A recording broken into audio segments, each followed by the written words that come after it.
What's up, everybody? Tonight we are reviewing this monster. I need to get up and turn off my amplifier, so hopefully you did hear a little bit of guitar. That was my first attempt of doing the live stream pre-recorded section and then doing a live feed into it. So let me turn off the amplifier and then we'll get right into this review.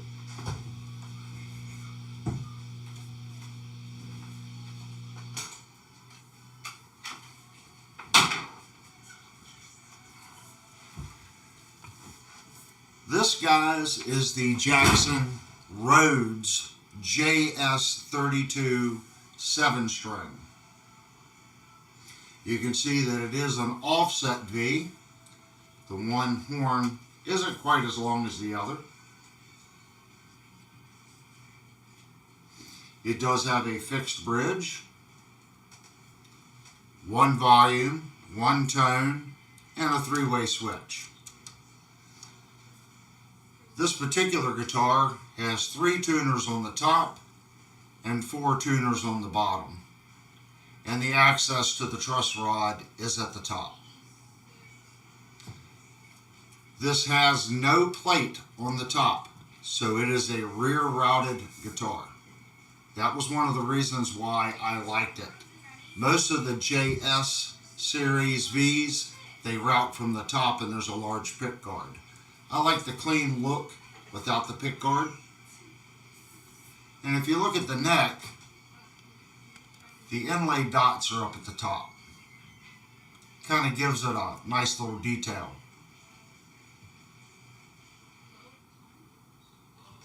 This is a matte black finish. We're going to kind of start out by going over the fit and finish on the guitar. I've had the guitar now for about a month and a half. To qualify my reviews now, unless it's a live unboxing, I'm going to purchase the guitar and I'm going to play the guitar for a little bit. I want to see how the guitar responds to being shipped to me. Nowadays, a lot of people buy on Amazon, Sweetwater, Guitar Center online, and the guitar is sent to them. That means it's sent from a warehouse to a truck. These shipping facilities aren't heated, they're not air conditioned, they're slapped in a truck. The UPS guy throws it on your porch. So I like to take it out of the box now and make sure that the guitar acclimates to the house. You know, this one I had absolutely no problems with. I have never adjusted the truss rod on this guitar. Have not changed the action. This is exactly how I received the guitar. Looking at the body, I want to look at the routing, okay? And I want to see how crisp and clean the routing is, you know, along the edge. Is there any missteps? Is there a hump where the machine may have dug into the body? Going around the edge of the guitar, we have an ellipsed route. So right here, it barely routes in and then it hooks. So it's about a 1/2 inch round over, but then it goes sharp to a 1/16 inch round over right here. So it's like an ellipse. And that ellipse goes all the way around. And then here, there's a straight line that goes from this point out to the point of the V. It's very crisp, very nice. And this eased edge here does expand. It gets wider as it goes down the V. And you can see that in the light there. How that chamfer in the round over is wider at the point than it is at the top. And it does the exact opposite from this point to here. Then gets wider out to here. So just running my hand around it.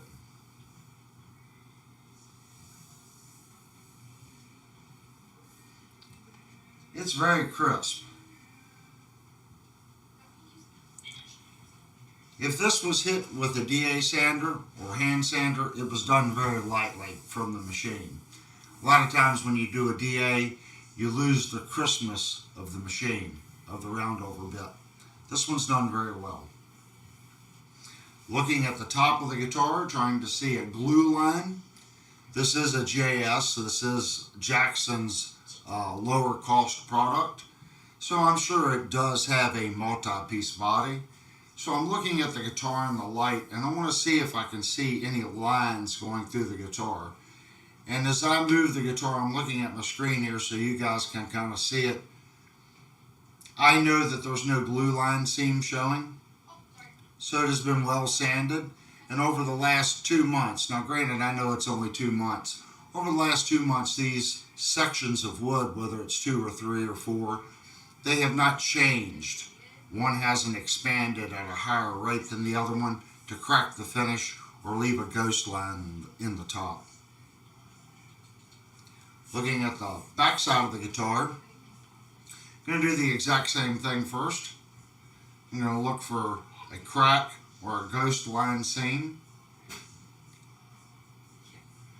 And again, I'm not seeing anything. And looking at the sheen, I'm not seeing a divot where they ran the DA and stayed in one spot. So I'm looking at the sheen, I'm looking for anything funny. It is very flat and true. Now right here we have 7 furls. The furls do not go down into the guitar. So the furl has a step in it. And right at that step, they've drove the furl down to that step. And they are even all the way across. I don't feel one furl sticking up past the other one. It's nicely done. Here we have our cover plate for our electronics cavity. And I'm just going to tap it. Now this one only has 3 screws. So between here and here is a good probably 5 inches. But the plate right here is not deflecting. On a lot of budget guitars, this plate is so thin that it bounces. Pushing on it, believe it or not, there's very little deflection in that. I don't know if you can see that. It is deflecting a little bit, they all do. But it's not like the $250 or $200 budget guitar. It's done very well.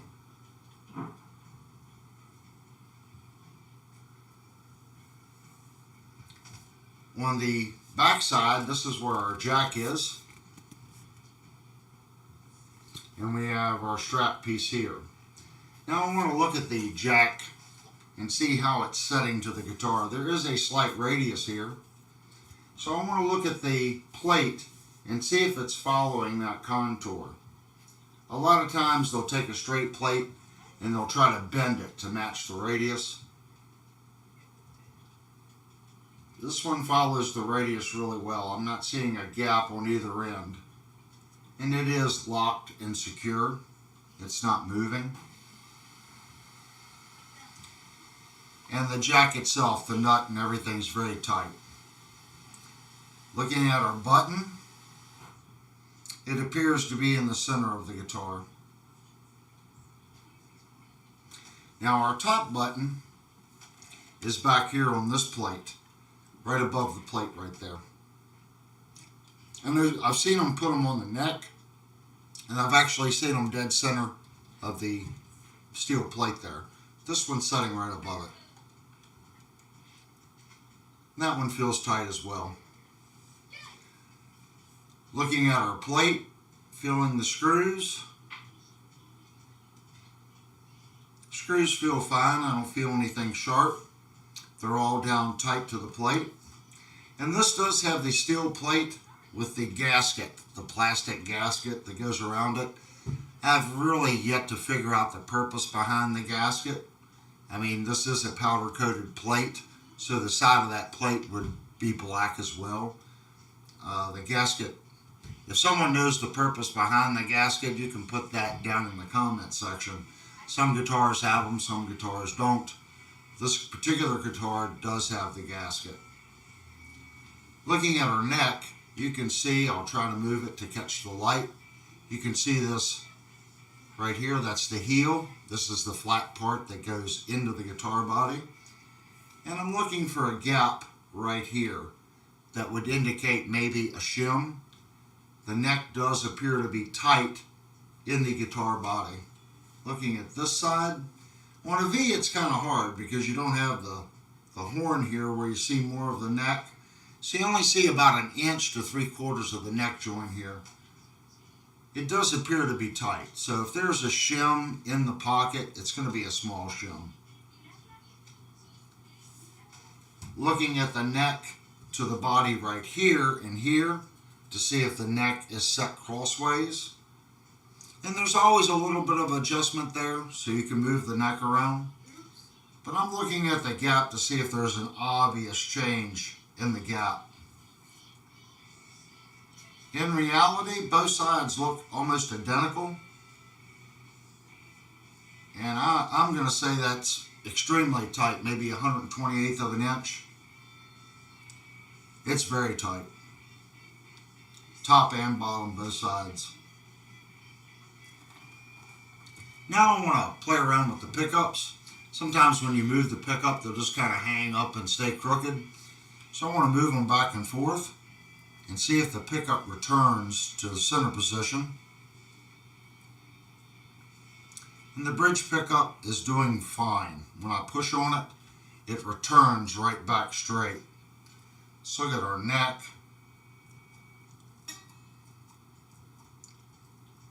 Now the neck pickup is returning to 0, but I'm noticing pushing it this way, it'll roll towards the neck more than it'll roll towards the bridge.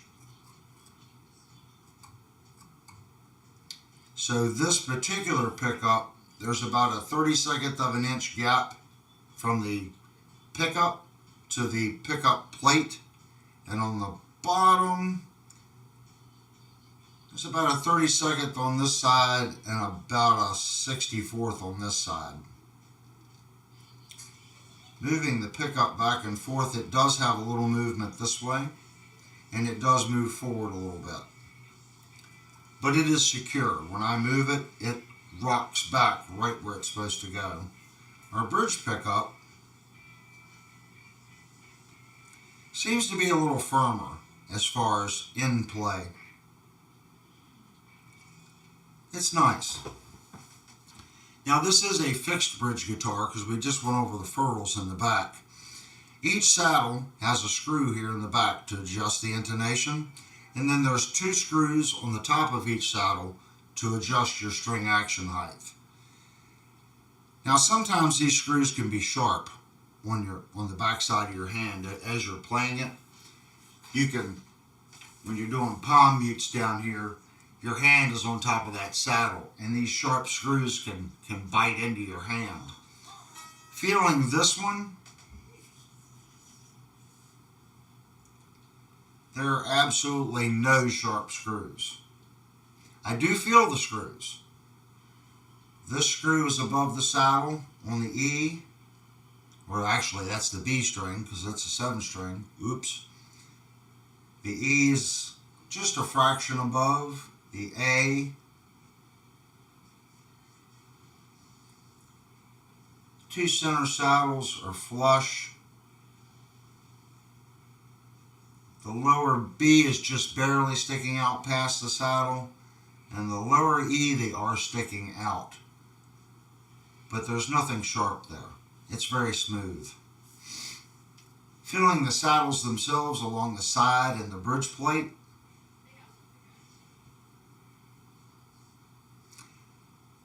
I don't want to mislead anyone. I'm not going to say that it's sharp.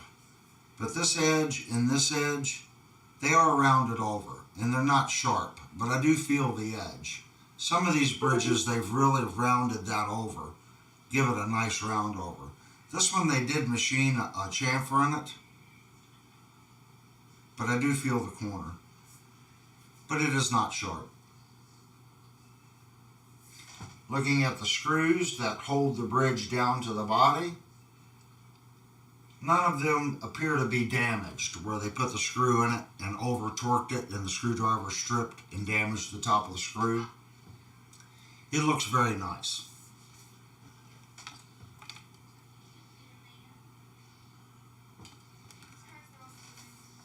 Now let's go down the neck. I'm a 6-string player. So when I feel this neck, it feels wide to me. Of course, it's a 7-string neck, so it is definitely going to be wider. Feeling the back of the neck. We'll know more when we actually measure the neck, but the neck feels thin. And that could be because it's so wide. But just putting my thumb on the back of the neck and putting my fingers here, the neck feels very thin. It feels like a shredder neck. I'm going to say the neck is more of a C-shaped neck, a flat C. And that could be because, again, it's a 7-string, so you have less width for that arc. Like most necks, thin necks are 20, 21, 21 to 23 is a thicker neck. So as you go wider, it's going to give that feeling of it being flatter. But I would call this a flat C. Feeling it? I do feel a transition, like there's a flat spot in the center, and then it kind of rolls, and then into the piece here. And I feel the same thing here. It feels flat, 90 degrees to the neck, and then rolls. And that roll is actually past the joint of the rosewood neck to the maple neck. So it isn't right on that seam. It comes down about a 1/16 and then it rolls. As far as the fretboard really doesn't feel like the edge has been broken. It's a sharper edge. It does have a round over. I'm going to say it's probably 3/64 between a 32nd and a 16th round over. So it's not an eased broken edge to the neck, to the back, to the fingerboard. Now, feeling the frets. I have played this guitar. When I run my hand like right in here, I do feel a couple frets. Are they horrible? I reviewed a guitar on the channel, an AX, it was an Ibanez double cut. It was an AX 03 or 102 or something like that. That guitar had like sharp frets. This one on the side of the fret, I'm not really feeling it. I think I'm feeling more of the end of the fret. Almost like it's borderline fret sprout. I'm not going to say it's fret sprout right now. I think it's just the lack of dressing that's been put to the frets. If you use the sock on this, it would catch. How much time would it take to fix what I'm feeling? They're not sharp, but I feel them. I think 2 passes like this in each direction on every fret, and then 2 passes back and forth with a 35-degree chamfering file would fix these frets no problem. It would take very, very, very little effort to get that feeling off the frets.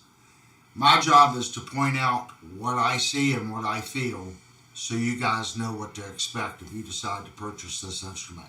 This particular instrument, that's what I'm feeling on the frets. Playing it wise though, the top of the frets on this guitar are very smooth. That's why I don't want anyone thinking the frets feel bad. They technically don't. The top of the frets, they feel good. And this is a flatter top fret than what I'm used to on a lot of the Jacksons. I've played some Jacksons. This fret here doesn't feel as bitey. It's almost like they've decreased the radius on the top of the fret. Gives it a more played in feel. It's very smooth.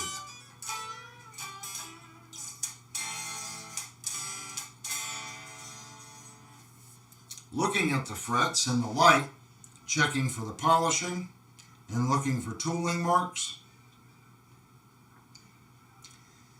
The frets have been polished. They're not super polished, but they do have a nice sheen to them.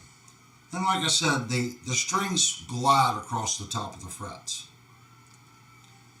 Not really see a tooling mark right there. There's a couple spots, and it's not on the top of the fret, it's more like on the side of the fret. See one or two little spots here and there.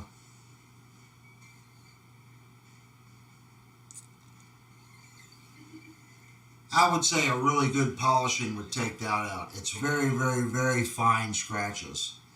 It appears that they have been polished, but if you went over this with like a blue compound, they would sparkle. I'm not seeing anything here that would require any extra work before doing that. Looking at our inlays, and it doesn't really have dots. It's like a mini shark. So it's only about a 1/4 inch down and a 1/4 inch over. It's like a little mini shark fin. And I'm looking for filler. Now the 24th fret has 2, the 12th fret has 2, and they're reversed. So the flat goes bottom and top, and then shark fins like this. Then all the ones in the center, it's just on the top.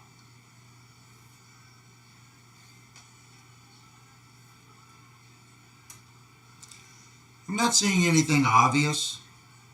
Since this is a dark fingerboard, it's a little easier to hide routing mistakes. Now, the points are not to a point. I can tell that they used what's called a micro bit, and there's always a radius to a bit because it's spinning. So at the end of each one of these inlays, I can't see a radius. This is a production-based guitar, so I would not expect them to go in and chisel out those corners to get them perfectly sharp. That's expected on a sub $300 guitar. But I'm not seeing any filler in them. Looking at them in the light,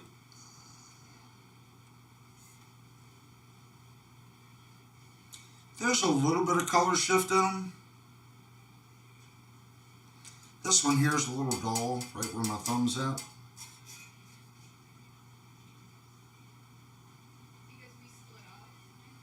Well, I don't know. Depends on how you move it and how the light strikes them. A little red, some purple, some green. It's not much, but it is there. The tuners on this guitar, so far I haven't really had a problem with. They do feel smooth. Are they super high-end tuners? No, they're not. But I don't feel that the tuners have been slipping on me since I've been playing it. They do feel smooth. And the peg head itself, like the paddle that you're turning, compared to some of my guitars, this feels a little small. The diameter of it, the height and the length. So I don't know if these would be considered micro, but that on my fingers it just feels small. They are not locking tuners. These are just branded Jackson tuners. We have 3 screws holding the truss rod cover on. And then feeling the neck, I always like to feel the neck. This is a matte finish. And it's not super, super smooth. I mean, it's smooth, but when I say super smooth, it's so smooth I can't feel the grain. This neck, I can feel some grain characteristics through the finish. There is no volute or heel. It's just smoothed right into the back of the neck. Feeling all the surfaces up here.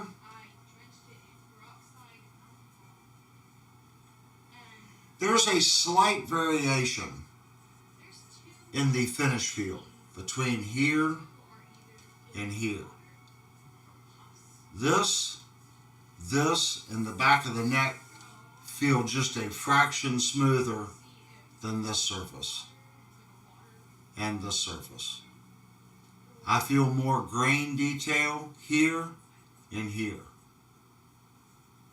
But I don't feel any bumps or chips. It's just, I feel a little bit more grain detail to it.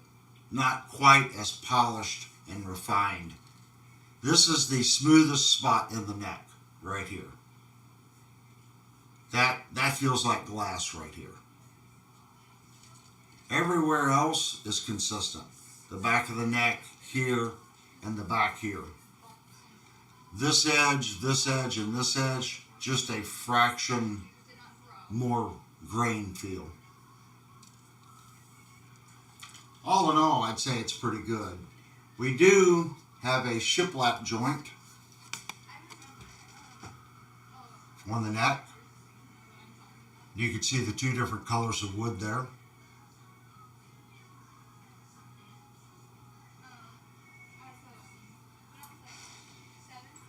All in all, I would say the fit and finish on this guitar is 100%. I don't see any problems with the finish whatsoever. Now, reading comments, on other guitars that I've done with matte finishes, what I've heard on the matte finish, when you play it for a while, it'll start to get a polished from your arm wearing on it and polishing the top. It'll get a shiny spot from playing it on the matte finishes. I haven't had a matte finish guitar long enough for that to transpire, because this channel, I play them for about 2 months, do a review, or review it, play it for 2 months, and then we sell the instrument to fund another review. So I have yet to actually have that happen. This is just what I hear happens with a lot of the matte finishes. But this finish is done very well. Everything looks consistent. Now, I want to go over the price. I did look before the review on Reverb and Sweetwater and everywhere. This guitar is at $286. Now, I did find one vendor for $265. These are all brand new in the box. I did find one open box for $250. I want to say Leo James has run their guitar price up to $300. Firefly now, by the time you pay shipping, it's $300. So these budget brands now are trying to compete with what a name brand company is producing at the exact same money. When you go to resell your instrument, people know Jackson, people know Squire, people know these brands. So these we're going to hold their value more so than a Leo James or a Firefly. And my little towel just rolled off the stool here. That's just my thoughts on it. If I had two guitars that played equally as well, okay, and this is not downing Leo James, it's not downing Grote or Firefly or Van Gogh or IYV or all these other budget brands. Just for the simple fact of I know how I purchase guitars, and in 6 months I might buy another guitar, and in a year I sell that guitar. Just for the resale purpose, usually name brands hold their value better. Okay, now we want to go over, fit and finish is all fine and dandy, but we want to see how the guitar was set up from Jackson. And this is exactly how I received it. And since I got the studio lights a little dim in here, it looks bright on the camera, but it's actually quite dim in this room. I want to check the factory neck relief. So I'm going to set the guitar up here. I'm going to put my gauge on the neck.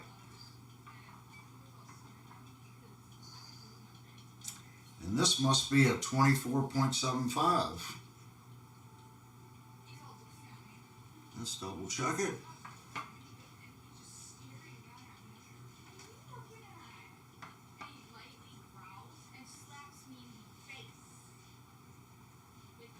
Or I had it backwards.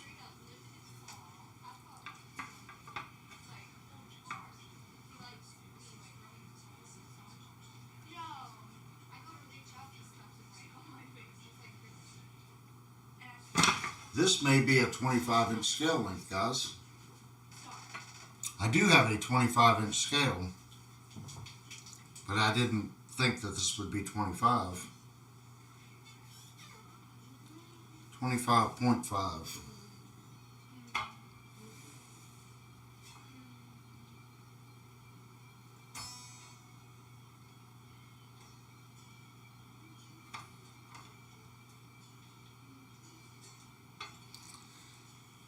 It is not 24.75 and it's not 25, so I'm going to say that this is a 25-inch scale length, or 25.1.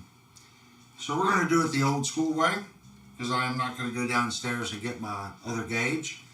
I'm going to depress the string on the 24th fret, and I'm going to fret the first fret here. Then I want to look at how much we get in play room.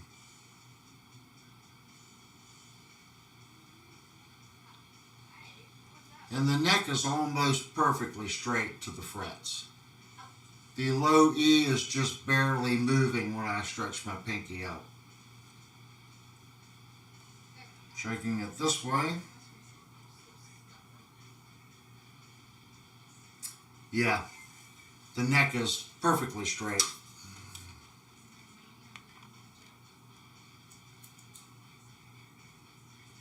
When you look down the neck, usually what you're looking at is this piece of wood.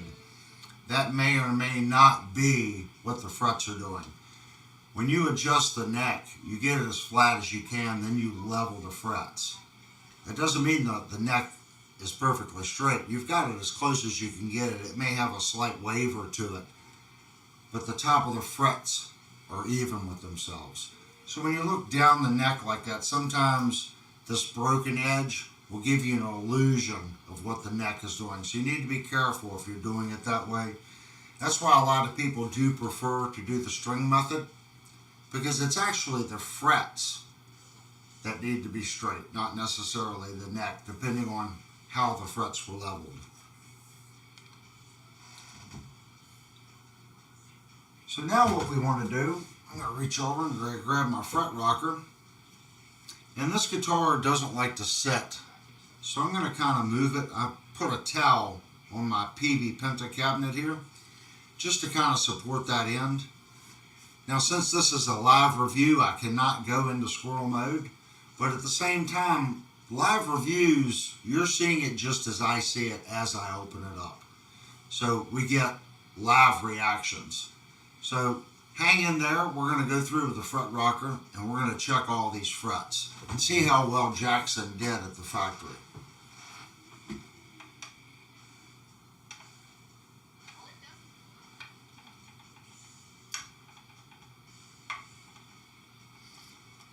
Right there.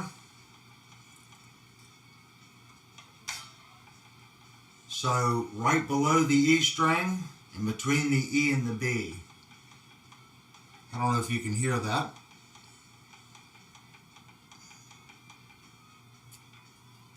If I go right under the A string, it's not there. It's just a little bit of rock, but it is there.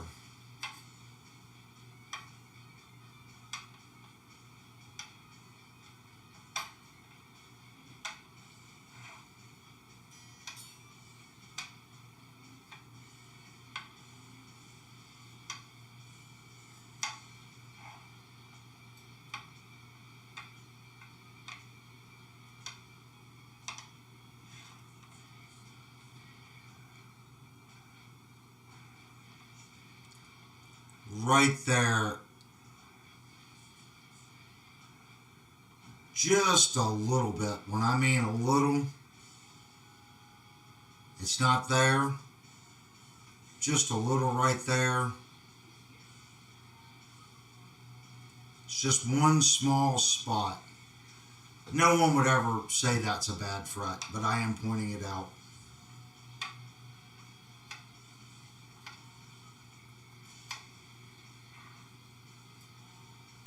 About the same as our first fret. That's right below the B string.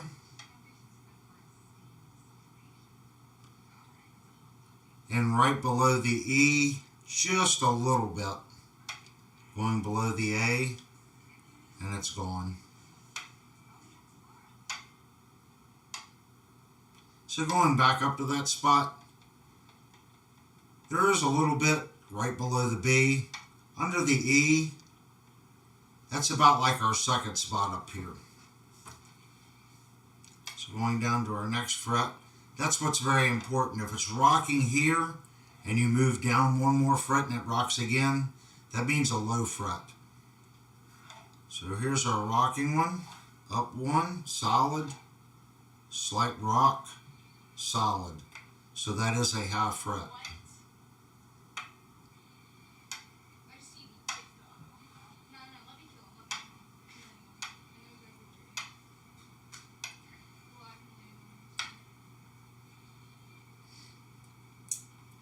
And again, right below the B.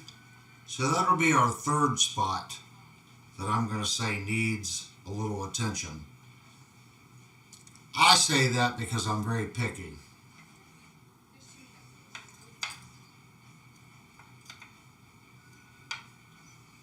You might be surprised if you actually did a fret rocker on your guitar, how many frets on your guitar do have a slight rock.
Right there,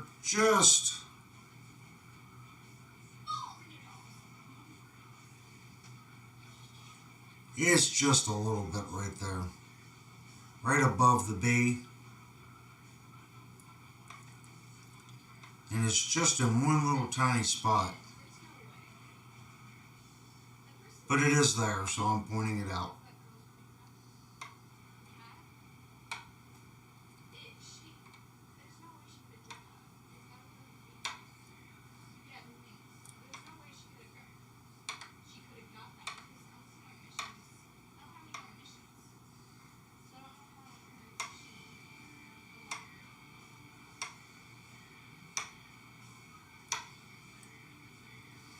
Okay, so it looks like we have 3 spots, 5 spots total, 2 of which no one would ever mess with. 2 of them I think any tech would have picked up. The third one depends on who you took it to, but I'm going to call it 5 spots, 3 that I would address. All in all, I'd say it's not horrible. We've had far worse on the channel. Now, granted, I want to keep at everyone, this is one guitar. I haven't heard that Jackson has an issue with it, but I don't review that many Jacksons. This is our first Jackson on the channel. So I'm going to say 3 bad frets and 2 iffy ones. All in all, I'd say that's not horrible. It's pretty good. So now let's look at the pickups in this guitar. Let's see what the pickups actually read. And I do have another camera right here. So I tried to get that set up to where we could you guys could actually see the readings. Oh, and I just moved the camera. So let me get this plugged in and we'll do some pickup readings. And if you're asking, no, I still have not made my special cable to plug in my tester. So we're still old schooling it.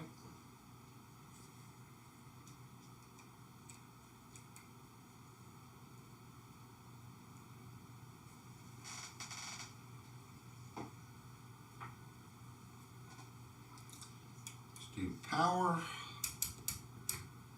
We're going to 20k ohms. Now I'm going to switch my camera. and hopefully that you can see the meter here. I am on 20 k ohms. The volume's all the way up, the tone's all the way up, and we are in the bridge position.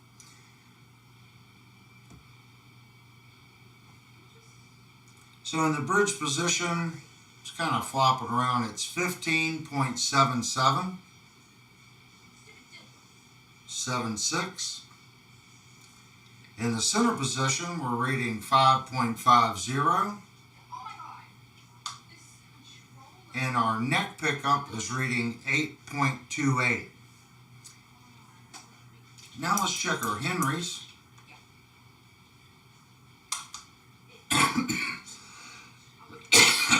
Excuse me. I do not have a reference on how an extra set of, it's a 7-string. So we actually have more pole pieces in this pickup. If you guys know what the Henry's reads on a 7-pole, or in this case 14-pole pickup, this one's reading 7.30. On a conventional pickup, I would say they've used really strong magnets and they've cheapened the wire. But since this one actually does have more magnets, it's a 14-pole pickup.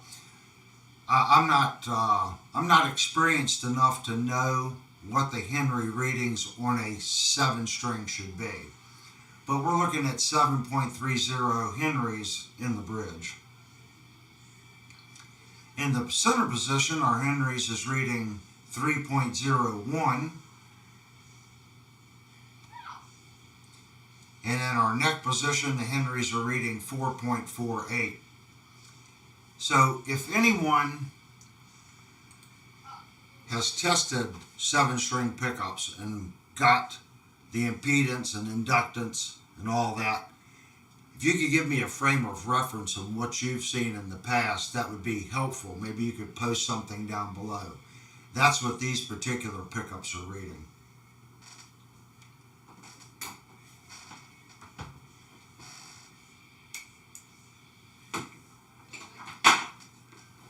Okay. Now we want to check the string action height. And I have to find my gauge. Oh. Right, here we go.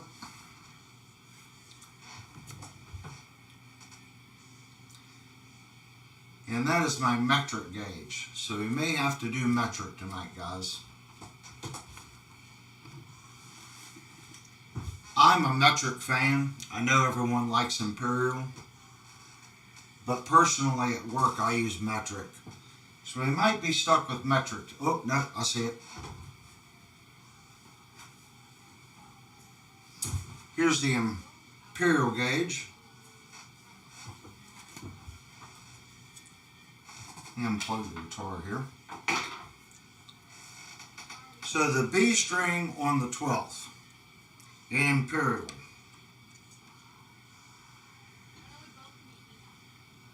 I barely see the line at .060 on the 12th. So for a factory setup, that's on the low side for a factory. Our high E,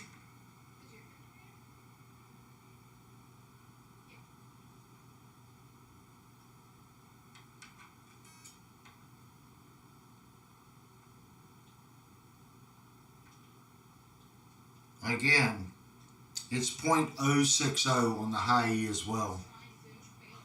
That's pretty standard, for the high E, .06 to .065, maybe even .07 for factory. But that's quite low on the low E for a factory setup. That's surprising. All right, let's put these gauges away here.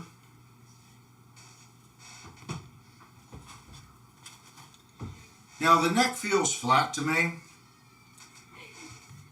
I've got a couple different gauges here. I'm going to try the 14 first.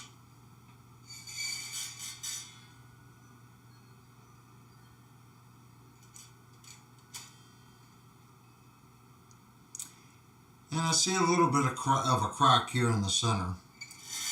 Check the top.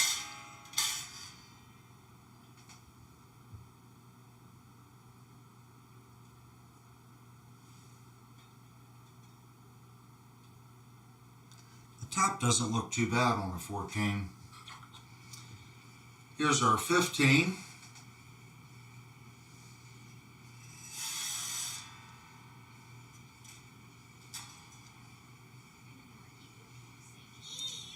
The bottom is definitely a 15-inch radius. That is snug all the way across. Going up to our top, let's check it with the 15.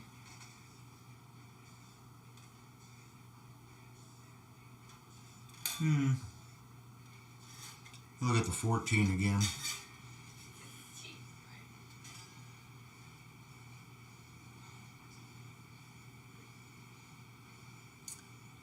It appears to be like 14.5. I think it could be just the sanding on that one. Yeah. I'll move the 15 up.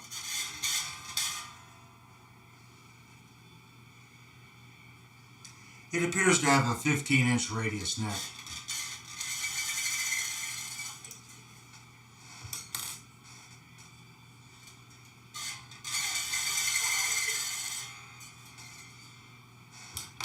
So a 15-inch radius neck for those that were curious.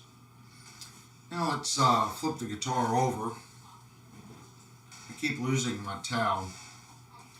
See, on the pre-recorded ones, I can edit that out. You don't know how many times the towel falls off the bench. One of these days, I'll get a real workbench. I do have one downstairs, but doing live streams, I have to be near the computer, so I can't really pre-record anything. I'm going to set the neck up there, and I'm going to change camera angles here. So let's open this up and take a look at the electronics.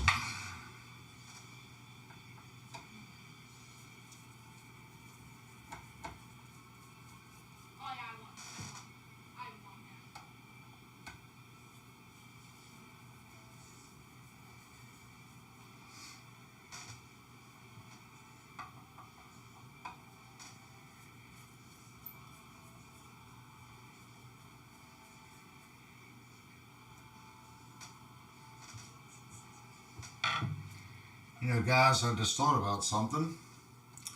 We did not go over the neck thicknesses. So we'll hop back over to that here in just a second. Let me get something to pick that out with.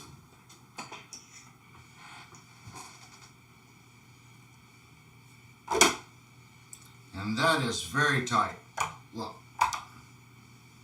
That is a snug, snug, snug cover. First thing I want to do is get in here and up. See that? That potentiometer I can move with my hand. Now granted, I really it will move. So that one needs to be snugged up just a little bit. I'm putting a lot of force on it, just so you guys know. This one's a little harder to get to.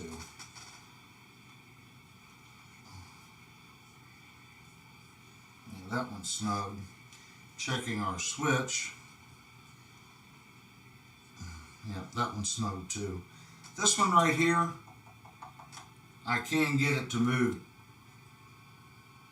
Oh, now it's not. There it goes. I can get it to move just a little bit.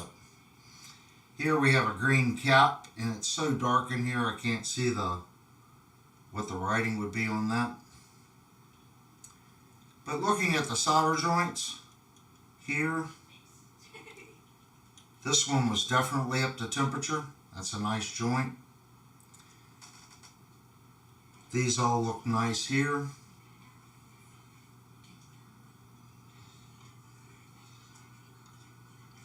All those joints were definitely at temperature. I'm not seeing any fray on the end of the wires where they didn't wrap the wires, spin it, and tin it. It looks very clean there. Here they put a zip tie around it, try to keep it tidy. But during that process, it makes it hard for me to get in here and really look at the connections. Both the top grounds look nice. On the side of the potentiometer, though, it's kind of hard for me to see the way they've got it tied off in there. This one here looks good, but I really can't get a good eyeball on the back one. Oh, there you go. Yeah, all the joints look like they're up to temperature. They look nice. Looking at the route in here, the step downs, I'm not seeing any marks across the side of the... See, sometimes you'll get horizontal lines going this way. That's where the machine comes across, does a path, then it drops, does another path. You can only remove X amount of material each pass. So I'm not seeing any ramp marks or step down marks. As far as step over marks, not seeing any step over marks either. There are two bottoms. I don't know if you can see right where my tool is. Okay, there's a floor here, and then right where the potentiometers are in the switch, they've routed down another 1/8 inch for a small pocket for each component to set in. I'm not sure if this is shielding paint or not, but there is a texture. As far as debris in the route, like we see in some of the budget guitars, really not seeing any shavings. There's like a little something right there, and it's a piece of black stuff. But I'm not seeing a bunch of wood dust and chips in there. It's very clean. As far as this cover, that may be why it was not bouncing. It is tight. Hear that?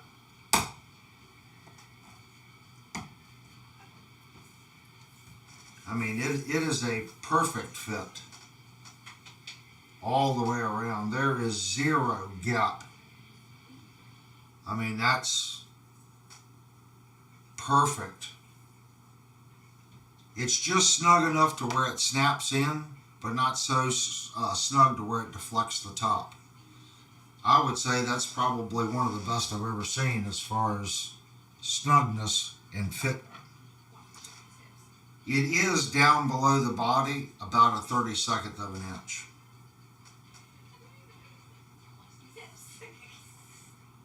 So let's put these screws back in.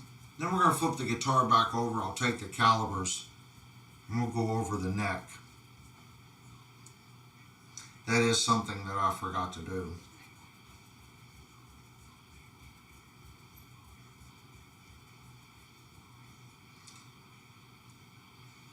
This is only my third live review. So I'm still trying to get a good sense, good hang of what I'm doing.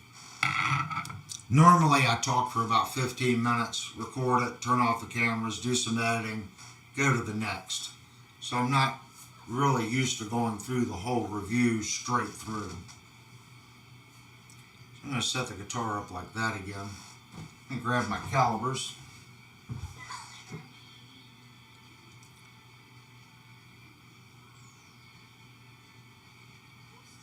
Let me zero it out. Going over the width at the very top of the nut, top of the neck at the nut. We have 48.4 at our 12th.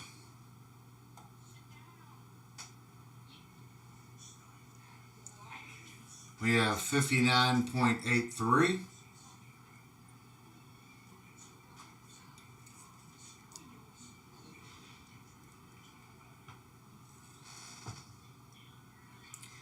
our very last fret, we have 65.74.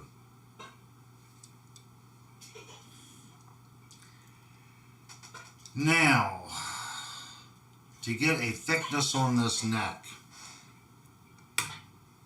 I really didn't want to loosen the strings and then retune it and then go back through all the, we're going to do it anyway. So let me loosen the top 3 strings.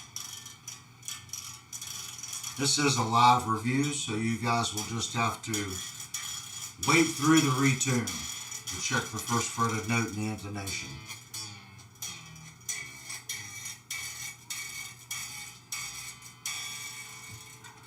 Alright, I've got them pretty loose there. So we're going to check it right behind the first fret.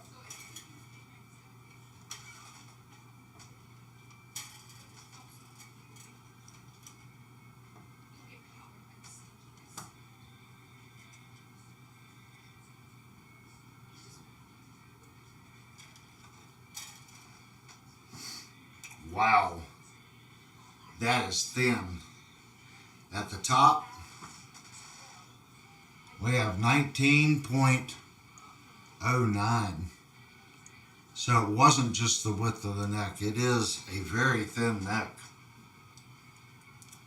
Checking at our 12th.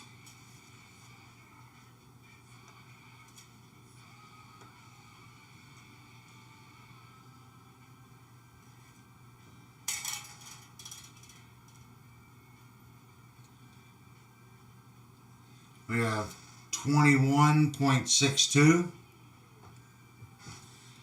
and then the neck starts to widen out right at the 14th fret. That's where it starts to flare.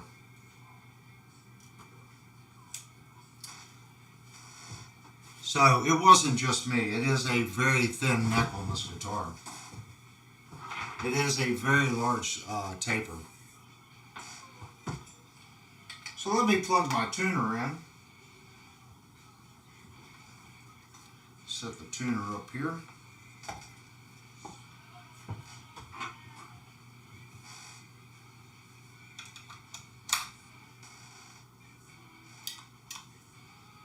And I am not getting power for whatever reason.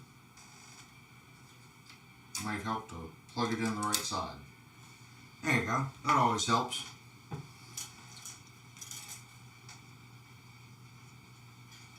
So let's get it retuned here.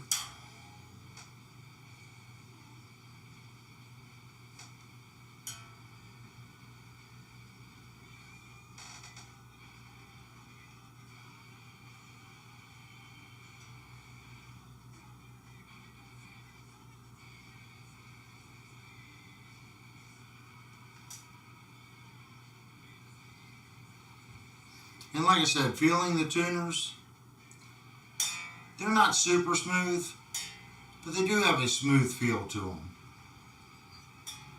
Remember, this is a sub $300 guitar. So I'd say at this price point, they're okay. But I have been hearing, well, I just heard Jerry Dover, he's one of our people that moderate the channel. He makes sure the chat is doing well. He has a Firefly, and I thought the Firefly was doing pretty good with his tuners, and he said he has one that's failing and the guitar is less than a year old. So sometimes the smoothness doesn't give us the whole story. It depends on how long the product's going to last.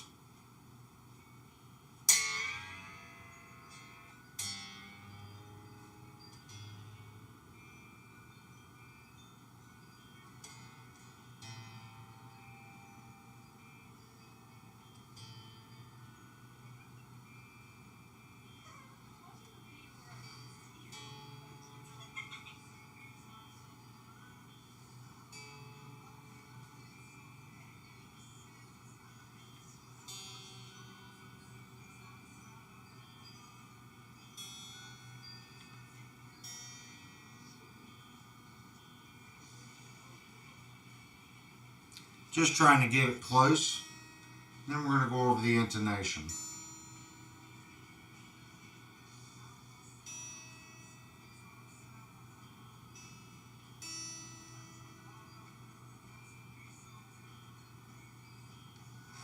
Okay, I'm going to switch camera angles again.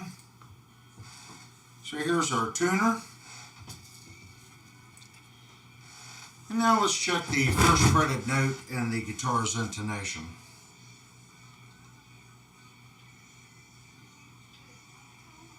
And the first three strings I had just completely ran all the way down, so that's probably going to mess us up on the demo section, because now I've taken all the string pressure off and then now tuning them back up. Alright.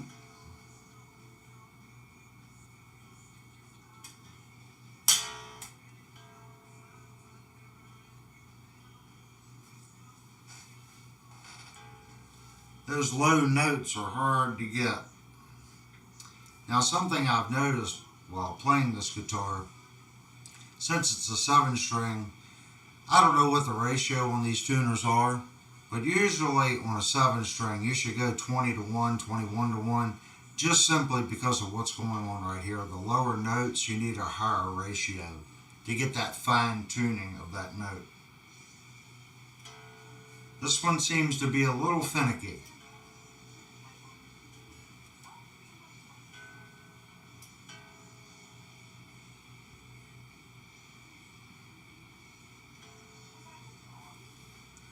Okay. Let's stretch it one more time.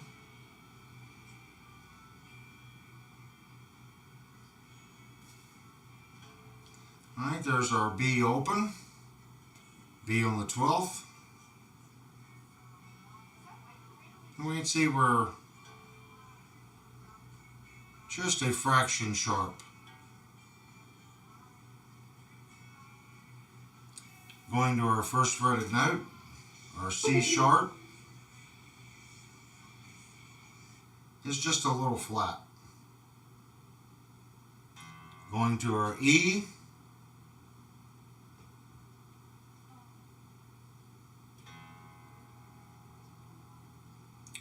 E on the 12th, open, 12th. I'm going to say that's a little sharp. Here's our first fretted note, and our F is a little sharp. There's our A,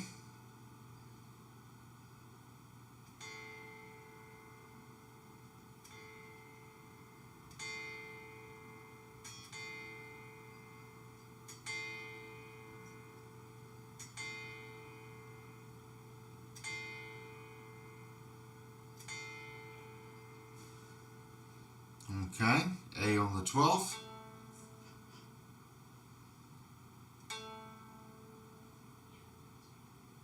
open, 12th. So that goes sharp when you first strike it. Well, that time it didn't. Yeah. I'd say the A is very close. A first fretted note. And our A sharp is a little short. There's our D. D on the 12th. I'm going to say that that one's perfect. It locked right in. D first fretted note, so our D sharp is just a fraction sharp. There's our G. G on the 12th.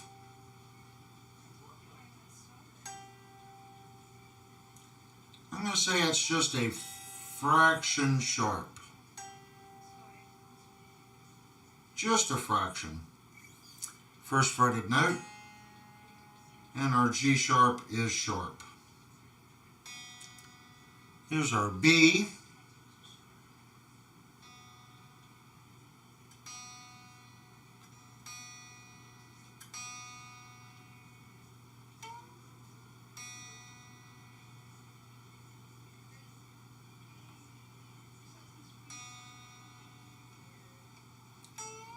get it settled in here.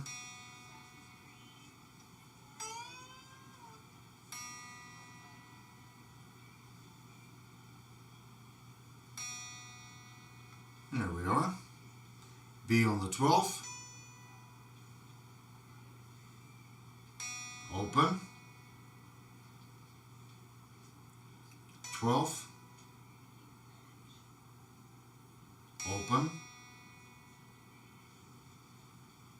12th. I'm going to say the B is very close. It could be maybe 1 cent, half a cent off. It's extremely close. And our C, first fretted note on the B, is almost perfect. Actually, that's really good. Here's our high E. High E on the 12th. Open. 12th. And our high E is a little sharp. Let's check our first fretted note.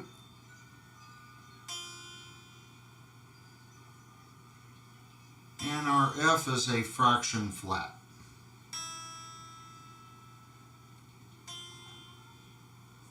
Just a fraction.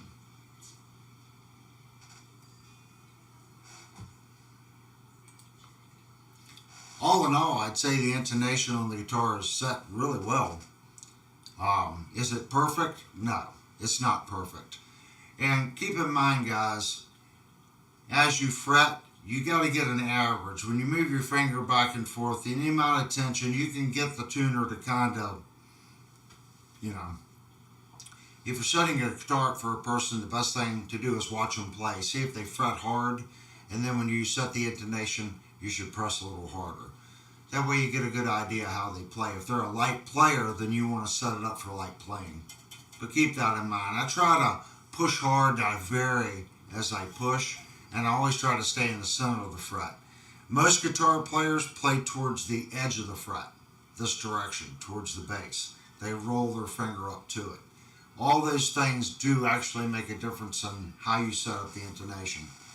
But from the factory, I'd say this guitar is really, really good.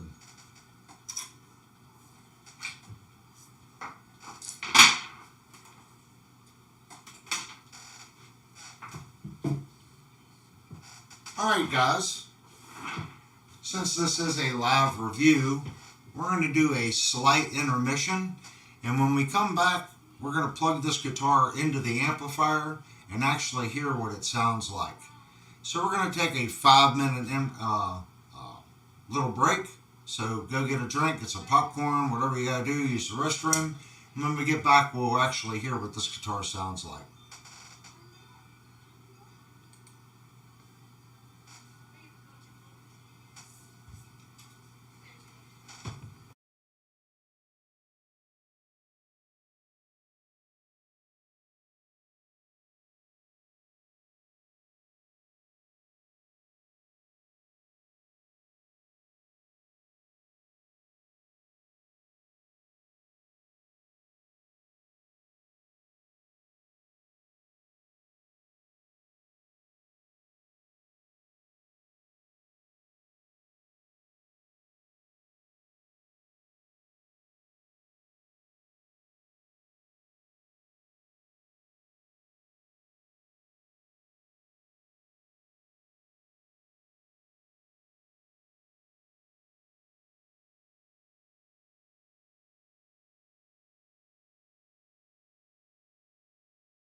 And if you're wondering why the intermission screen is coming on and coming off, because the guy that programmed it forgot to hit the loop button.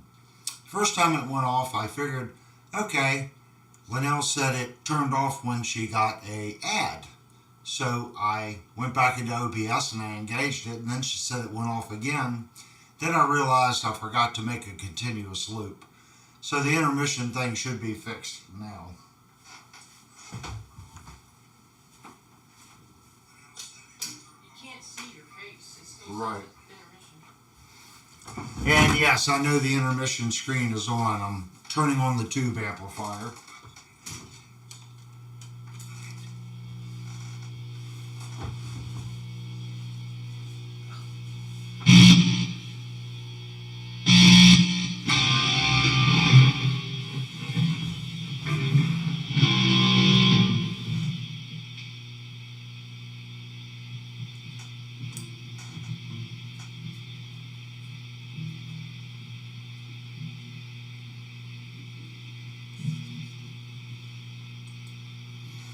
Okay, guys,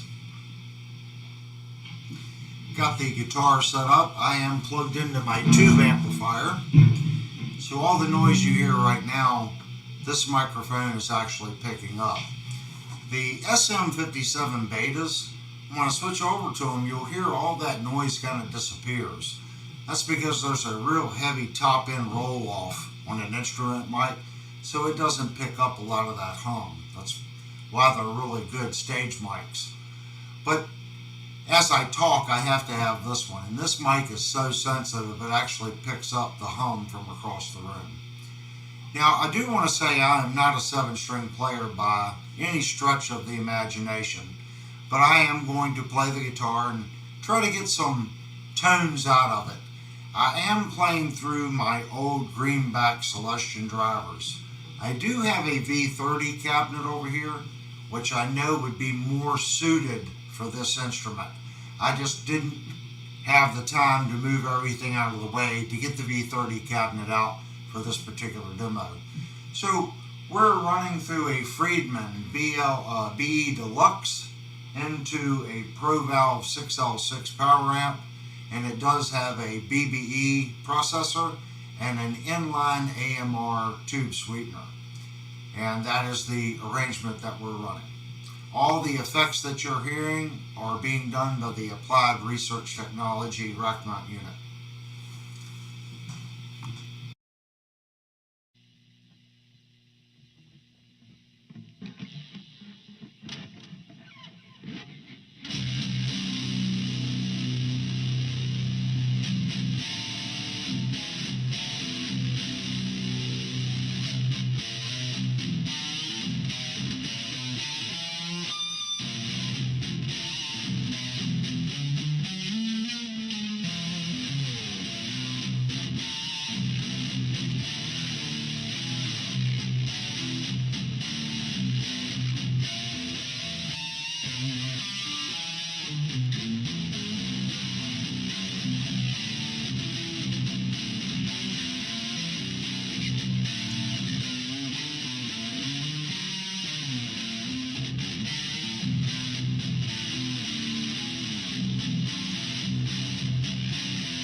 that's about all I'm going to embarrass myself trying to play a 7-string. Hopefully you guys get a good idea. I'm not going to play any clean sounds through it. This is a, probably more set up to tune to C here than B. I do have the temp string set to B. There are many different ways to tune this instrument. I am just not literate enough playing those alternative tunings to be able to do that. So I did tune to B, and I transposed some of the stuff that you've probably already heard. I just transposed it down to B. That way there's no copyright problems. I would have to learn songs by other bands on a 7-string, and that one little riff that I know does translate well down to B. So that's the one that I chose to play tonight. And you can tell by the lead, it does not necessarily work B to E or B to A like your E string would. That's a learning curve. Playing this guitar over the last 2 months, when you finally really start getting your head around the B string and you get used to playing it, it's not just the extra string. Let me turn off the amp. It's quite noisy.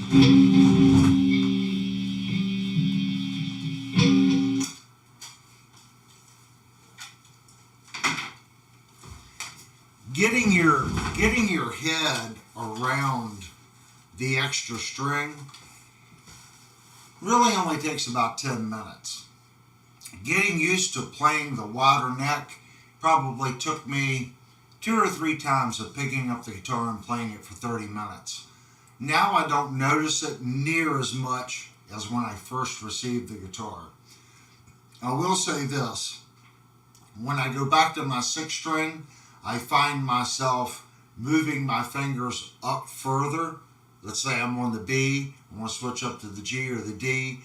It takes, again, about 30 minutes for my brain to tell my fingers, oh, it's a narrower neck, the string spacing's different, but you do get it. That's about all I can say about what you can expect if you go to a 7-string. These were the issues that I had switching to the 7. Going over it, can you play it like a regular 6-string? Yes, you can. You can just stay away from the upper B. Okay, now what I found doing that, trying to just play it like a 6-string, you get used to muting a 6-string. So when you're down here like this, you'll find that the edge of your palm isn't necessarily covering the B properly, and you get a lot of buzz from the B. And that's just because you're trying to play it like a 6. So when you do your bends, your position of your arm usually isn't over the B. So that takes a little bit of time to get used to too. It does play with you a little bit. It's one of those instruments, I think alternative tuning on some of the new rock and roll songs, this is probably the way to go. The guitar plays effortlessly. The action is really low on this guitar. Remember the last live stream we played the PV. The action on this guitar is a lot like my PV. It's, in my world, this is a low action. 0.06 on the E, that's low. That's a low action. But even with that low action, I am able to still get harmonics out of the guitar. More so on this guitar than I can the PV. Not quite sure why that is. Usually lower action, it kind of mutes off the harmonics. This one, it is muting them a little bit, but I find it easier to get the harmonics out of it. The pickups for what I was doing, I think they sound fine. I've turned the amp up. I'm not going to say that they're muddy. I think they're good sounding pickups, especially if I go into my standard bar chords.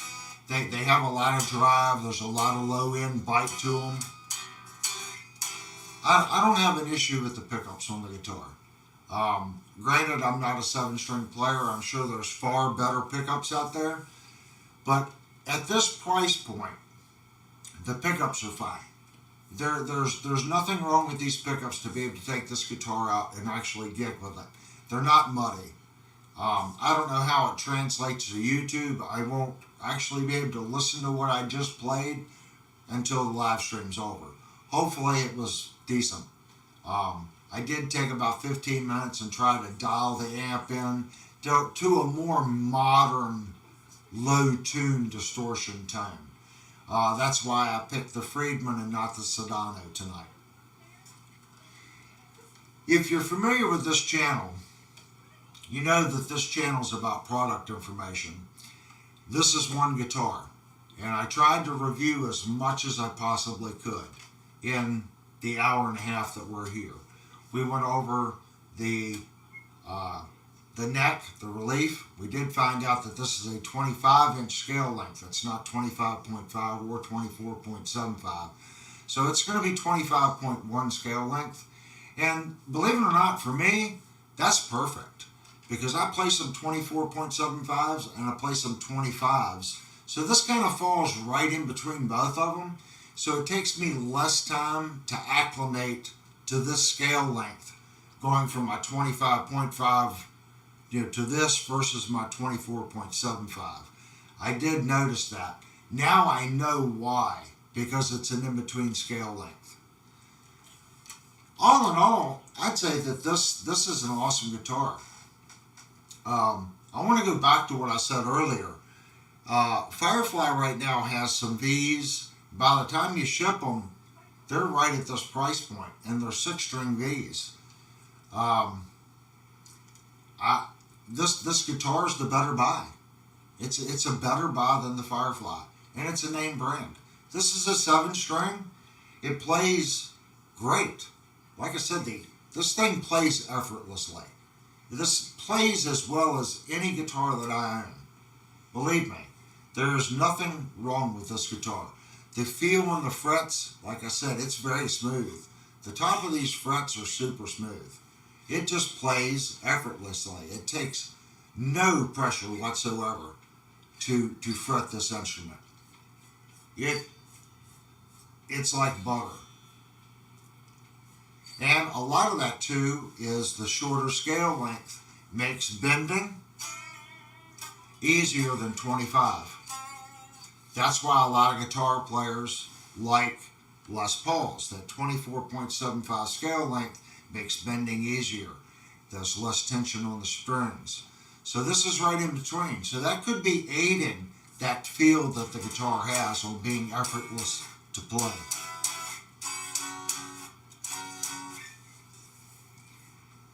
As I was saying, if you know the channel, I'm reviewing one guitar. I want to go over one con that the guitar had, and that's the end of the frets. They do need a little bit of dressing. None of the frets would bother me on a set. Maybe by the end of the night, I might have a little issue, but I think 2 passes with a dressing file would fix these frets up fine. And you may even be able to just take a chamfering file with the strings on the guitar and just give it 2 passes, and it might knock that edge off. But if you did that and then dress the ends just 1, 2, and then 1, 2 the other direction, that would be all it needs. I think it's a little much for a fret eraser, but if you're not comfortable with a file dresser, you might want to try a fret eraser first. There's just a couple here I don't think the fret eraser would do. As far as most of them, I think you could, but like right here, there's a couple that I don't think the fret eraser could get. All in all, that's really the only thing I'm finding on the guitar. Everything is spot on. It's a well-made instrument, and it sounds good. I believe if I was more of a modern distortion player, I could really show what this guitar could do. I am not that. I'm more of an 80s, mid-90s guitar player. That's the music that I always listen to. But it is effortless to play. If you bought one of these guitars and you had a completely different experience than the review that you just watched, I want you to post below. This channel is about product information. The more people that post that have this instrument, that can say, yes, I bought that guitar and I received it in this condition, or I had this problem, or I had no problems whatsoever. My guitar come and it is flawless. I need you to post below. Product information is what it's about. Everyone that watches the video, they're going to go down and read what you all type. And that really does help the next person make a decision on this instrument. I think if you can get this guitar, even at the price that it's at right now, the highest price I saw was $286 with free shipping. That's still $15 cheaper than the last Firefly I bought. And it's $15 cheaper than a Leo James 6-string on Amazon. They're high-end guitar. It knocks them out of the park for what you're getting. It's just, for me right now, this, in my opinion, this is a budget guitar killer. Jackson knocked it out of the park for a sub $300 guitar.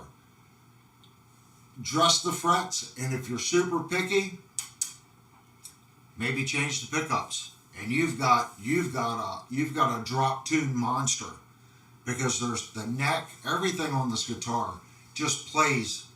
It just feels nice. I can't describe how nice and thin this neck is, and since it's so thin, it's easy to get up to this B string.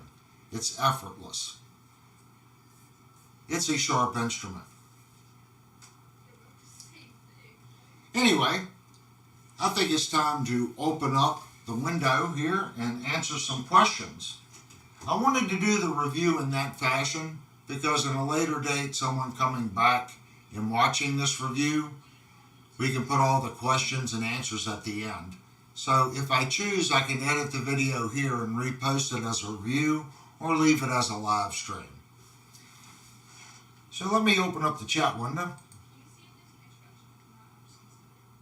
And I'm going to drag this over. And since I've been talking for an hour and 40 minutes straight, I definitely need to get a drink of tea here.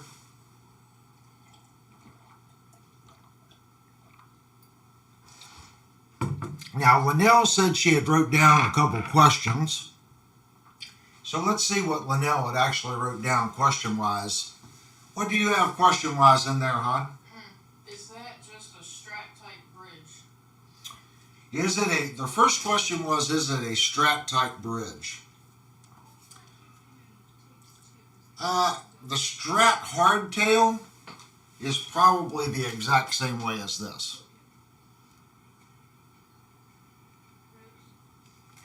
So it does have 4 screws that attach it to the back side of the body. Let me minimize this real quick. So I don't know if that come up on the camera or not where you could actually see it.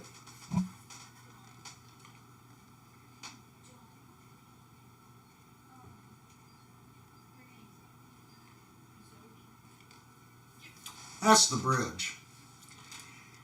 It's a solid bridge. I don't feel, sometimes these little saddles will move back and forth. Everything's very solid. Sometimes when you push the saddle up like that, they'll get wobbly or they don't feel secure. Everything feels locked in. I'd say the bridge is fine on the guitar. Could you upgrade it? Now remember, this is string thread. So adding mass right here, you're really not going to gain anything. That ball end is attached to this ferrule, so it's making direct contact with the body. So I wouldn't really change the bridge. Like I said, on this particular guitar, if you really wanted to take it to the next level, the only thing I see that you could do is dress up the fret ends just a little bit. And if you really wanted to, put some Fluence pickups in it. I know a lot of the modern rockers love the Fluence because of the voicing.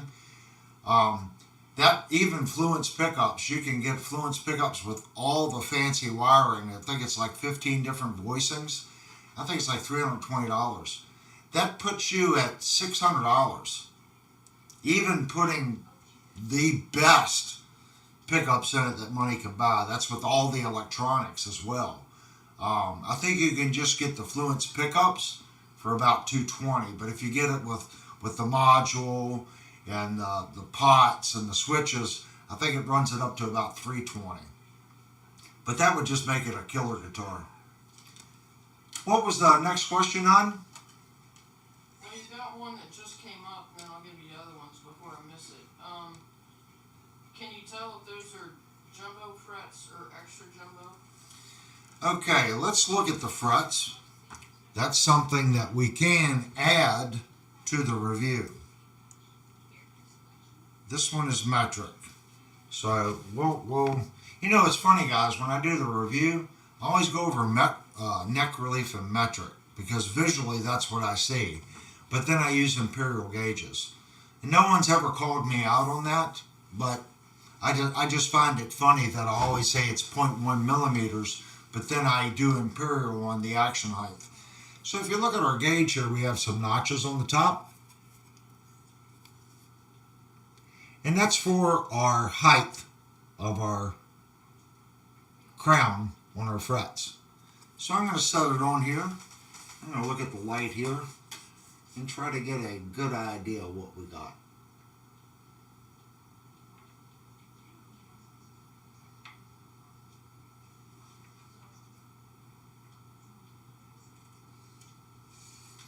Kind of hard to tell.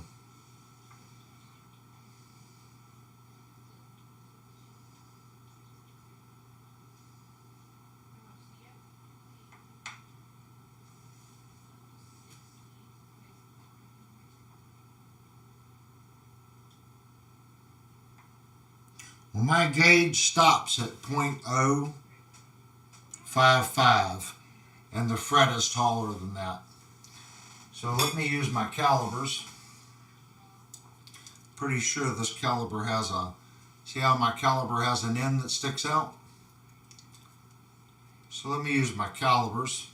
This won't be as, well, I can do it down here where I can get a more accurate measurement.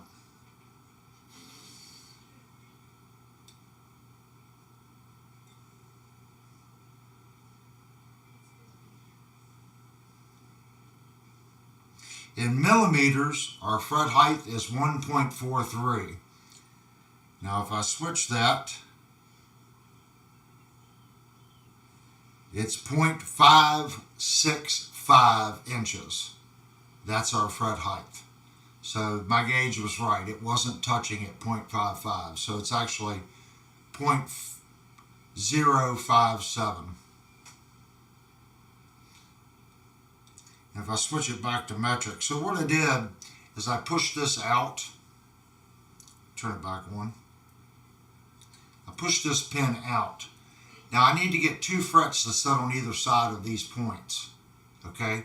And then push it in. That way I'm not set askewed.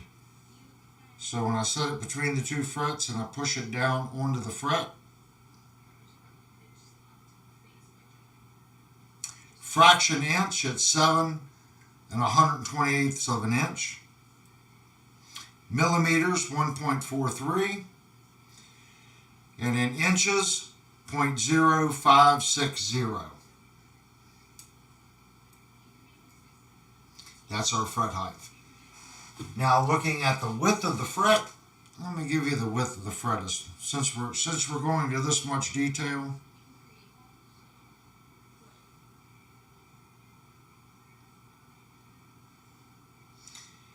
In inches, 0.1140. Fraction inches is 15 128ths of an inch. And in metric, 2.9 millimeters. So it's I would definitely call that a jumbo fret. That's on the larger side of jumbo. That's a nice fret. So what's our next question? Is it a baritone? No, it's not a baritone. Where's my scale? So basically, if you look at my scale gauge here, one side is 25 and the other side is 24.75. So neither one of these fit and it's right in between. So if I look at the 24.75 scale length, I can see my last one. Okay, it's setting just a little bit on the fret, that direction.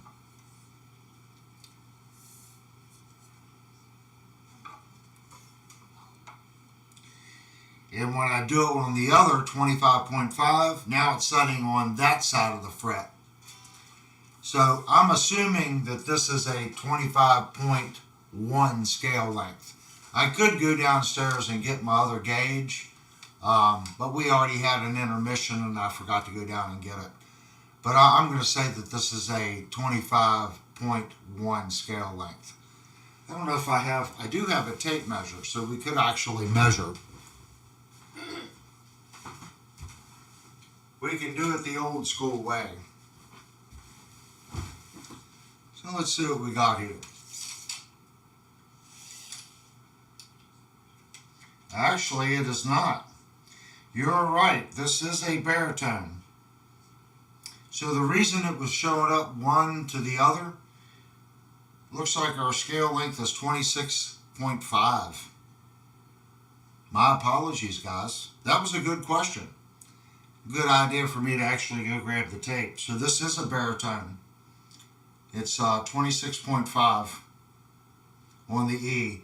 Now, this is an average because you're setting the intonation. If I go and I check the center,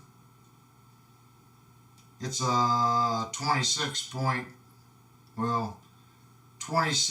and 15/30 seconds. So I'm going to say it's 26.5. My apologies, guys. So it's a 26.5 scale length. It is baritone. So, see guys, everyone can make mistakes. You guys keep me straight. We got another question? What's the weight? Oh, we did forget something, didn't we? Weight. And look here, guys, I even actually had the scale here, and I forgot to put it up. So let me grab the stool here.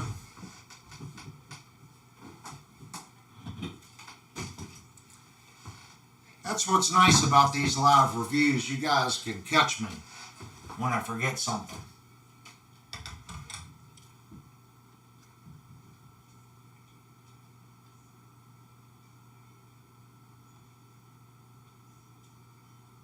All right, in pound ounces, I moved my camera, so let me shift my camera here so you guys can actually be able to see. You switch cameras,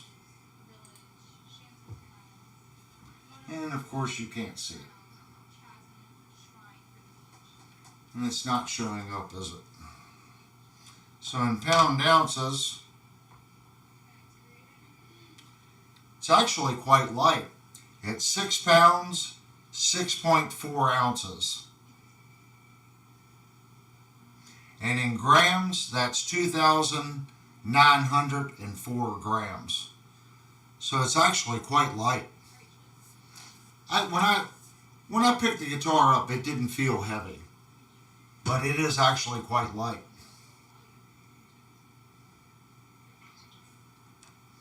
Quite light. We got any more, hon? Well, this was just a general question. I don't think anybody answered it, but the question was, anyone ever measure raw fret wire with calipers? We just measured fret wire with calipers. We literally just did that.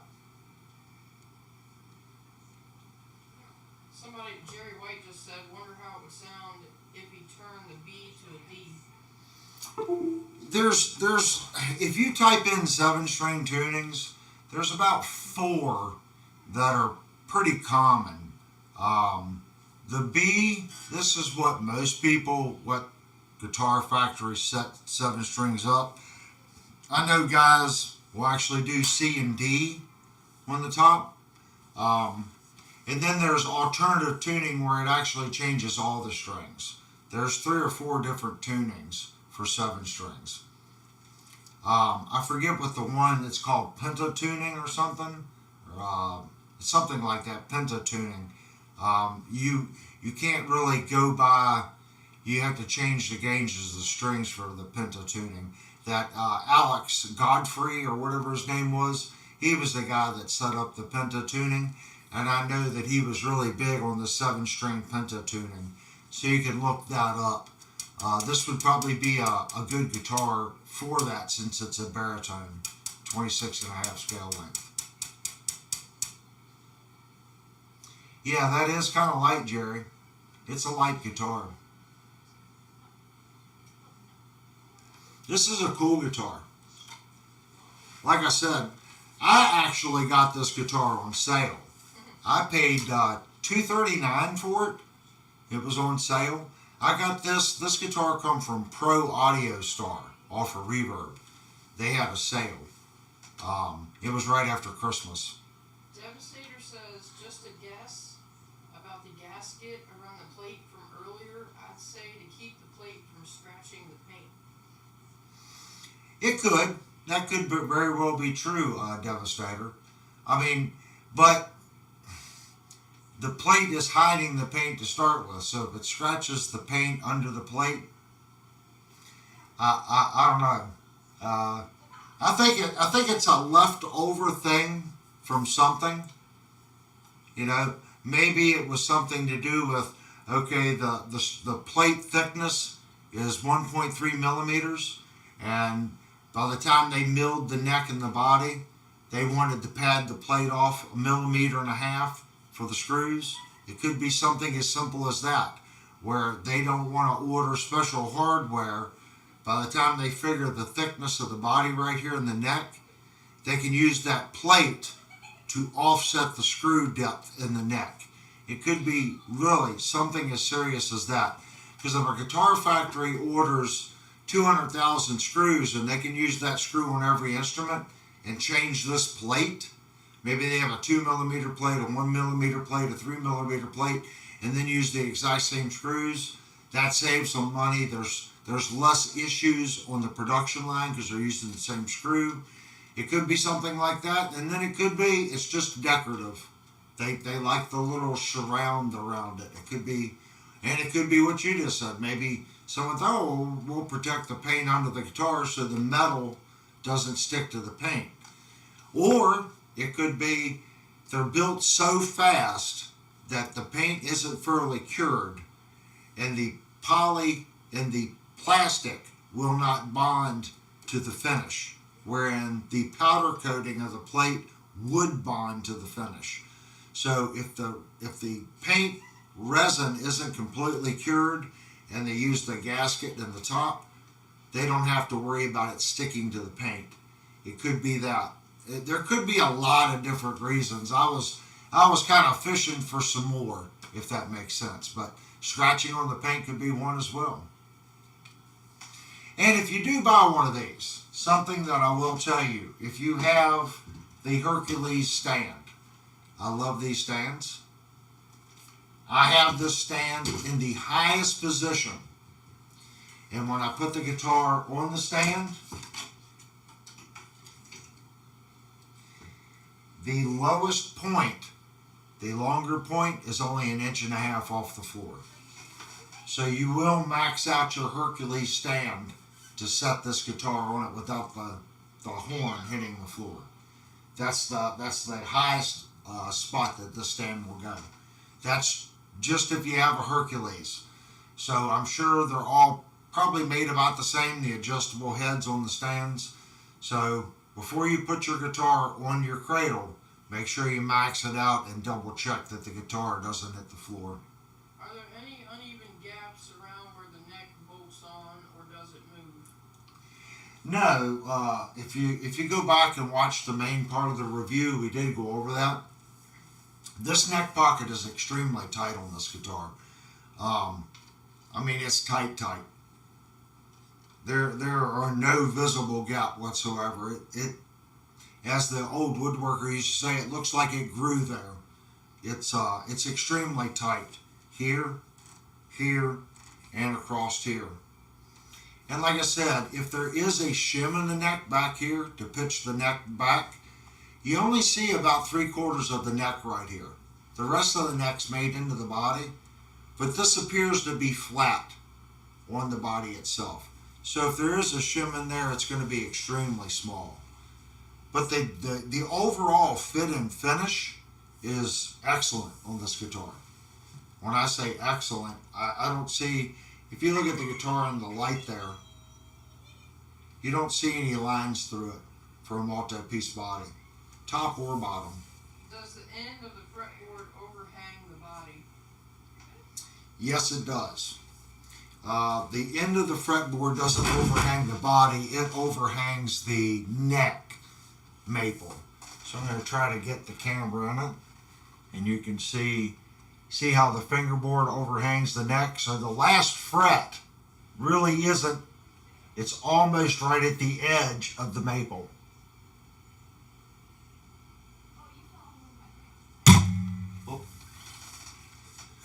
So the fretboard is overhanging the maple neck. I like that. It brings this right down. And believe it or not, there's probably, now granted, you don't have much wood there. I don't know if you'd have enough room to groove that and put a 25th fret or not. It would be close. And if you did it, there's very little rosewood on this side for it to secure to. So if you did that, you'd want to cut your kerf wide and CA glue the fret in place. But it does appear to have enough room where if you wanted to put a 25th fret on it, you could. Pentagore is the fretboard compound radius.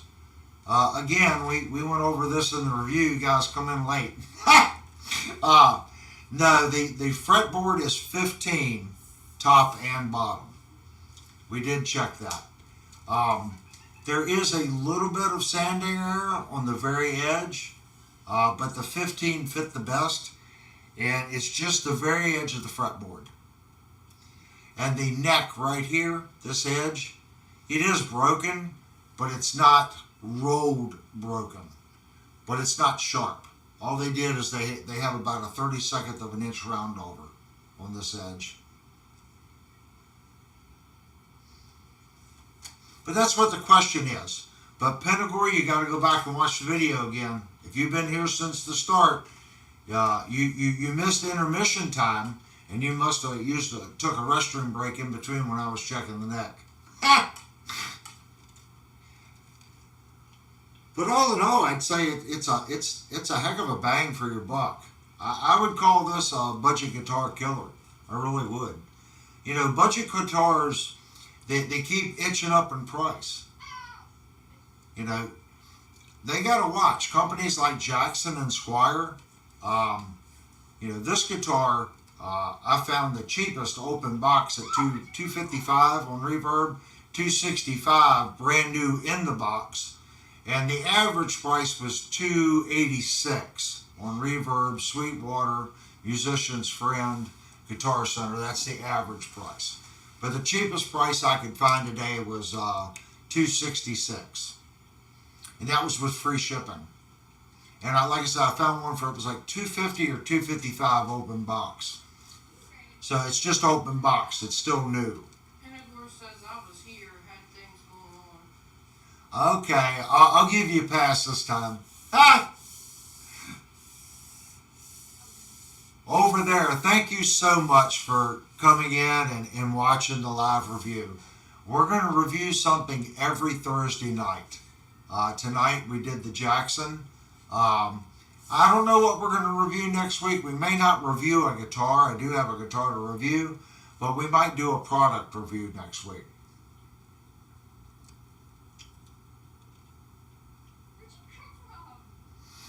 Yeah, Jackson, I think Jackson saw the writing on the wall. Jackson really hit the budget market for a long time, and they were really riding on their name. I will say that. I think Jackson realized that, and last year they brought back the Jackson American stuff, or 2 years ago, and from what I've heard, the Jackson American are just phenomenal playing instruments. My local music store is a Jackson dealer, and they're bringing the Jackson Americans back, and they've already told me when they come in the fall, they've ordered some, that they're going to give the channel one to review. So we have that to look forward to. We will have a $3,000 Jackson on this channel for review in the fall. But they've definitely stepped up their game. And a lot of that is, I think, these budget guitar companies. As much as they have increased their prices, I think companies like Jackson saw it. We need to fix this. We need to do something with our lower priced guitars. These no-name brands are killing us. And I think this JS series right here, they've done just that. They've made a winner. It competes, and it beats them, in my opinion. You got any more questions on me?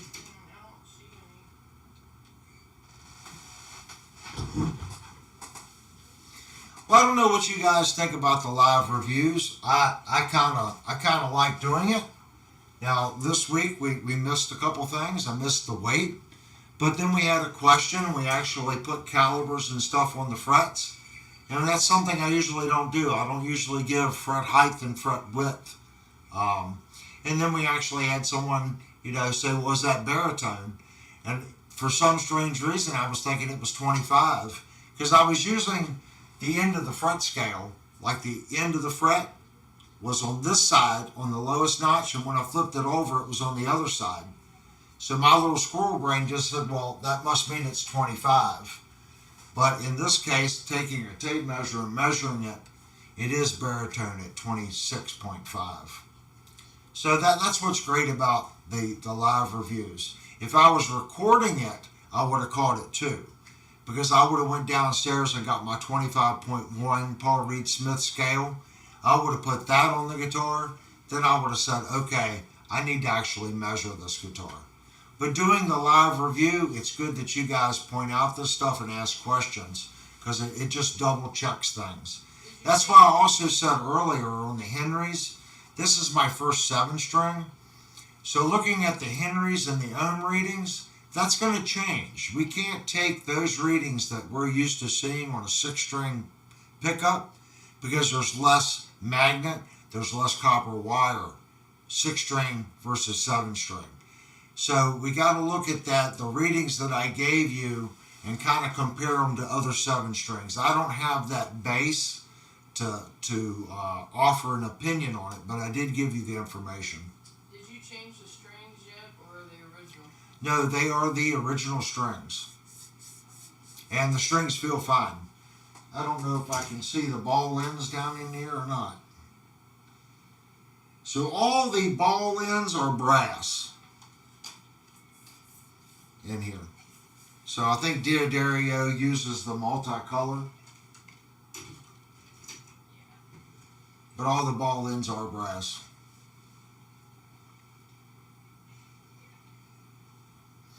Exactly, Kurt and scale. I can cover the exact same information in a live review. Is it as smooth and as professional right now? It may not be.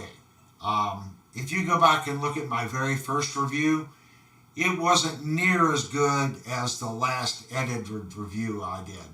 I'm sure as I do this more, I'll get a sequence and I'll get, a feeling down. I do think the next live review, I'm not going to use the tube amp. I will use my Line 6 stomp, just simply because I can put my headphones on and I'll be able to interact with you guys as I play. And I won't have to get up and turn off the amp. I can just push a button on the AG08. So the next live review, we will be using amp modeling for all the tones.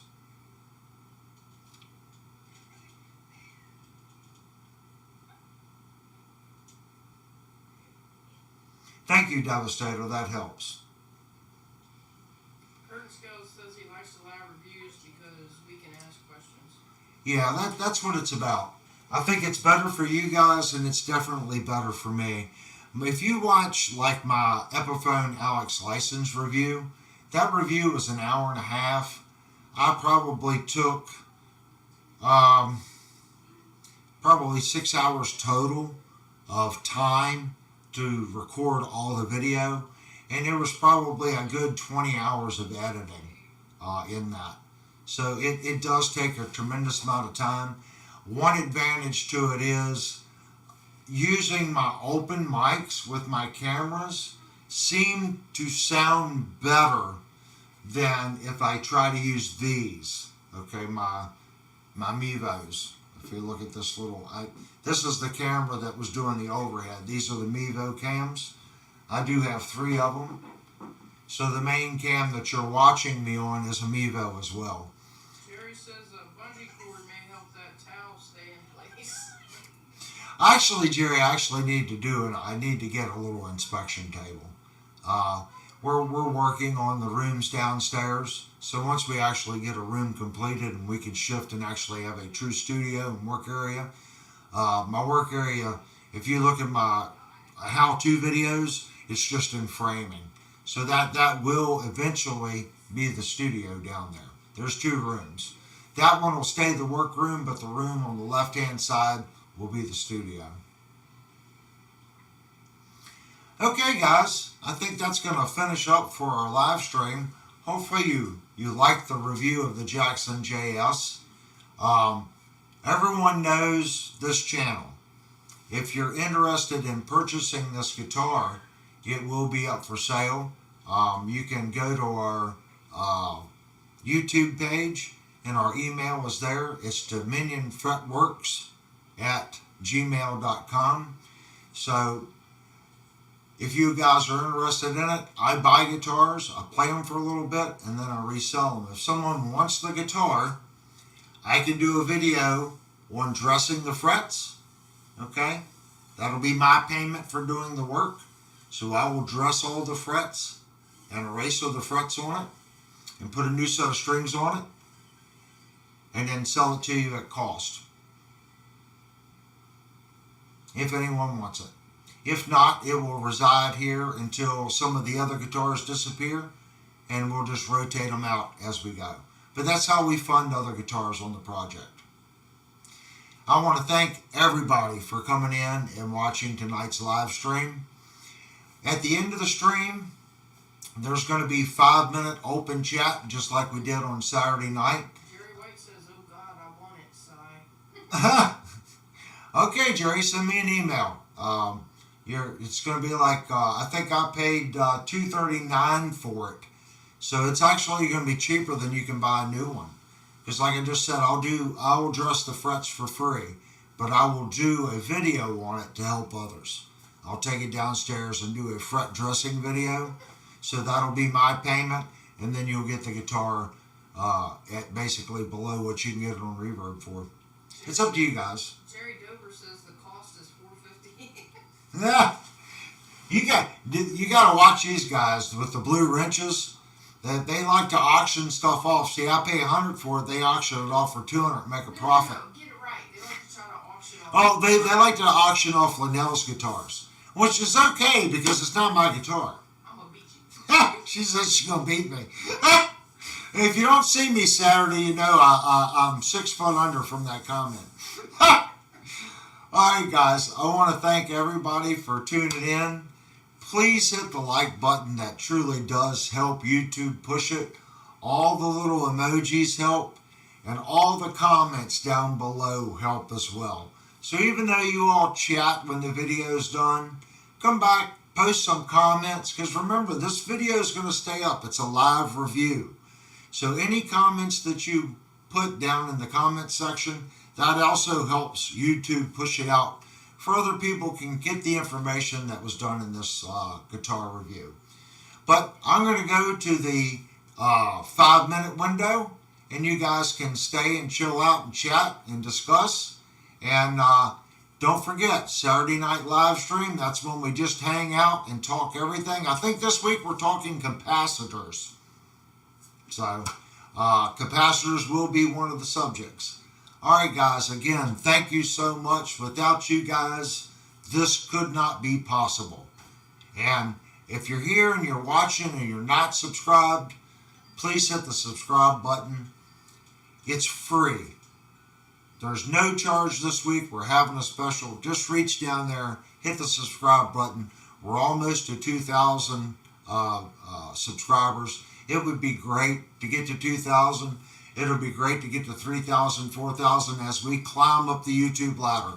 But right now we're right below 2,000. It would be nice just to get those last 30 or 40 subscribers. Again, thanks guys. And here's your 5-minute chat window.